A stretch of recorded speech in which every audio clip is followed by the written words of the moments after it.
வசனத்தின்படி செய்கிறவன் தான் பரலோக ராஜ்யத்திலே பிரவேசிப்பானே அல்லாமல் என்னை நோக்கி கர்த்தாவே கர்த்தாவே என்று சொல்லுகிறவன் அதிலே பிரவேசிப்பதில்லை. ரொம்ப திட்டமும் தெளிவுமா ஆண்டவர் சொல்றாருங்க. சும்மா கர்த்தாவே கர்த்தாவே பிரசங்கம் பண்ணிட்டு பாட்டு பாடிட்டு பரலோகம் போலாம் நினைக்காத, நீ போக மாட்ட. உன்னுடைய வாழ்க்கையிலே பரிசுத்தம் காணப்படுகிறதா? அதுதான் முக்கியம்.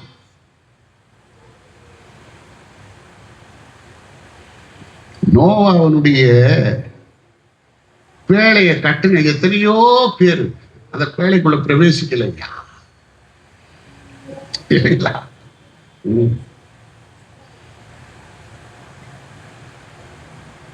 பேழையின் கதவு 120 வருடம் திறக்கப்பட்டிருந்த கதவு ஒரு நாளிலே அடைக்கப்பட்டது.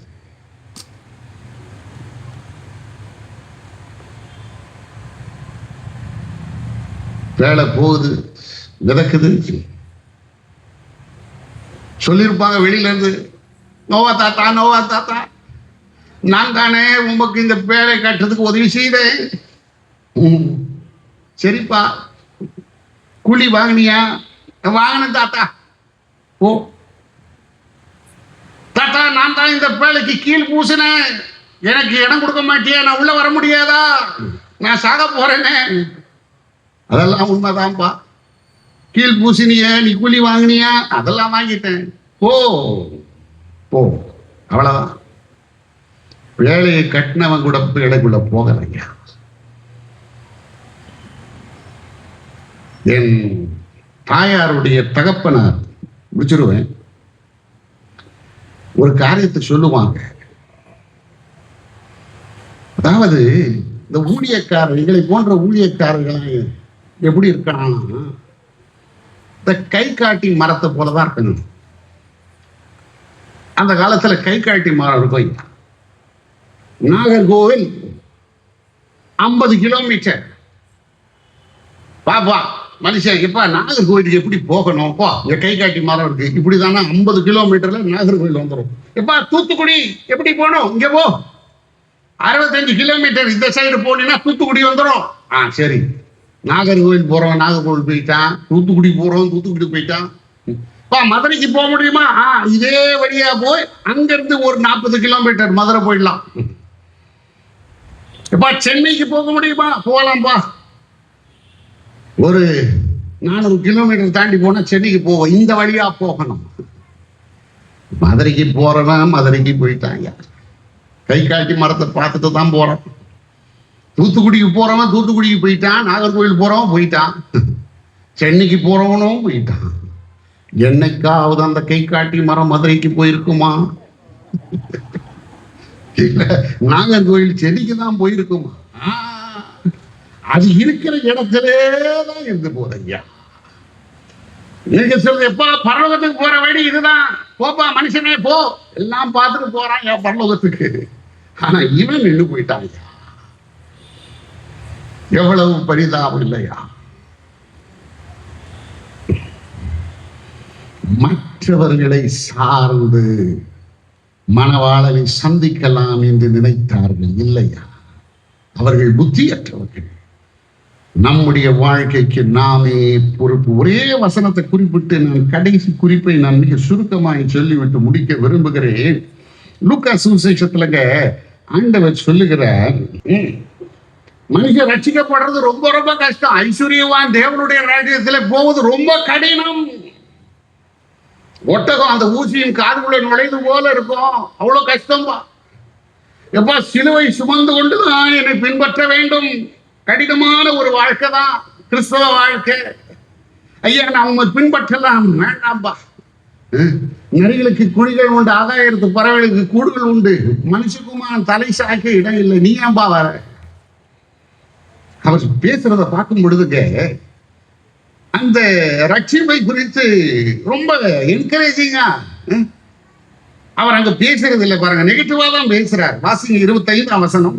வீட்டச்சமான் எழுந்து, உம்மை அறிந்திருக்கிறோமே, போஜனம் பண்ணோமே, உமக்கு முன்னதான் போஜனம் பண்ணோம், நீர் எங்க வீதிகளிலே போதனை பண்ணீரே, அதை நாங்கெல்லாம் பார்த்தோம் இல்லையா? எனக்கு தெரியாதா நீர் யாருன்னு? அதனால ஒருவர் சொல்லுகிறார், near association with Christ Jesus will not grant entry into God's kingdom. ஆண்டவரோடு தொடர்பு தெரிந்ததுனால, எனக்கும் ஆண்டவராக இயேசுவை தெரியும் அப்படின்னு சொல்றதுனால ஒரு மனுஷன் பரலோகம் போயிட முடியாது. உறவு, அவரோடு உறவு இருக்க வேண்டும்.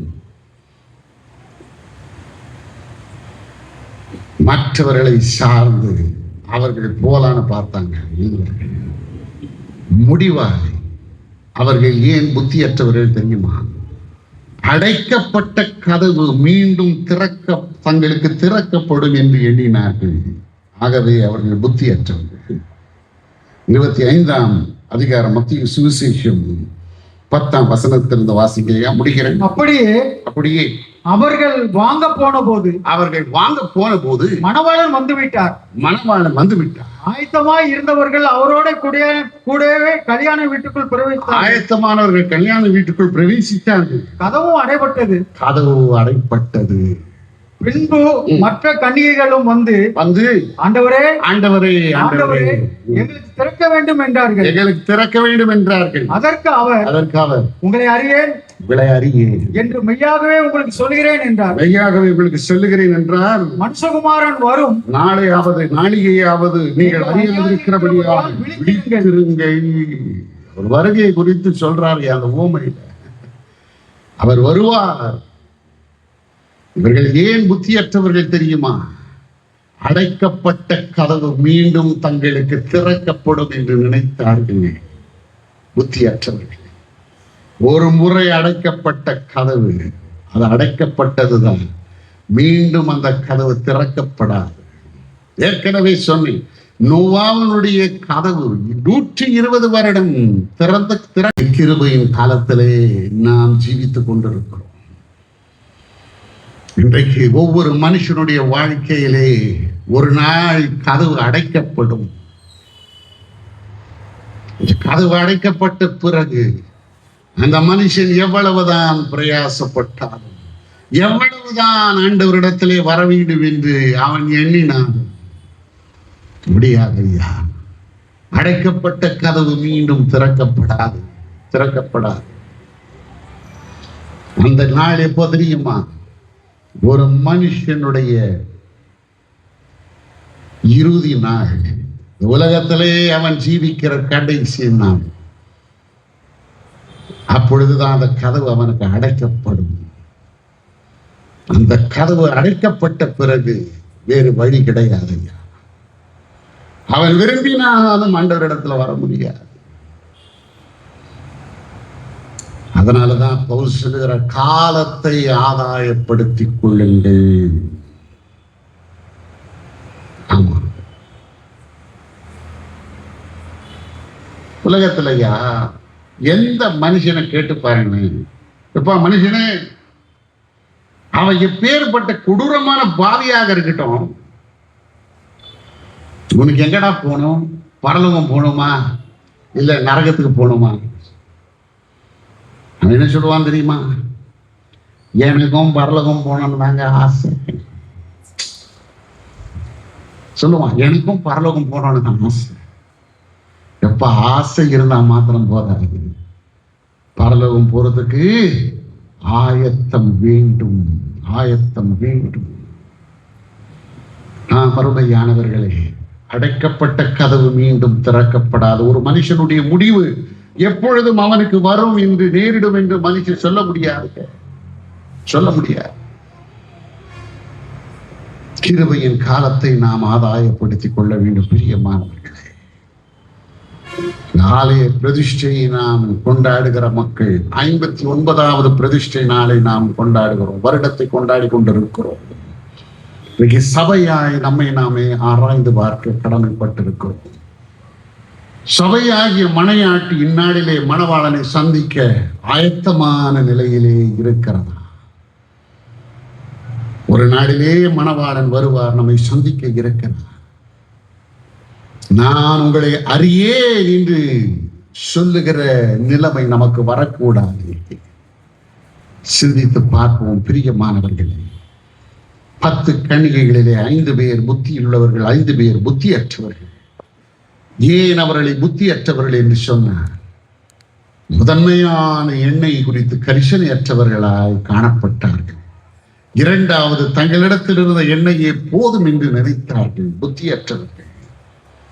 மணவாளனுடைய வருகைக்கு கால கணக்கீட்டு போட்டார்கள், ஆகவே அவர்கள் புத்தியற்றவர்கள்.